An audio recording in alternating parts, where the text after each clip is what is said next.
मेरा एक दोस्त है, उसने मुझे मैसेज किया और कहा, दोस्त भी इतना झूठ बोलते हैं कि कोई हद नहीं है। जी मैं मीटिंग में मेलसी गया हुआ हूँ और मीटिंग सुबह 10 बजे से रात 7 बजे तक है। मैं मसरूफ़ हूँ। बंदा पूछे, तू साले इसराइल पर हमले की प्लानिंग कर रहा है? जो इतनी लंबी मीटिंग है और वो भी इतवार वाले दिन।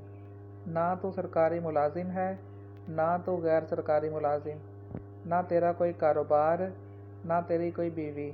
जी मैं मीटिंग में हूँ। तो मैंने फिर उसको आगे से कहा, और यार बात दरअसल ये है कि टाई शाई लगा लो, बूट शूट डाल लो और अच्छे कपड़े यानी कि 2 पीस या 3 पीस जो भी होता है वो डाल लो और एक घूमने वाली कुर्सी पे बैठ जाओ और 5-7 बंदे इकट्ठे कर लो, तो वो मीटिंग बन जाती है ना। तो आप समझा करो यार इन चीज़ों को।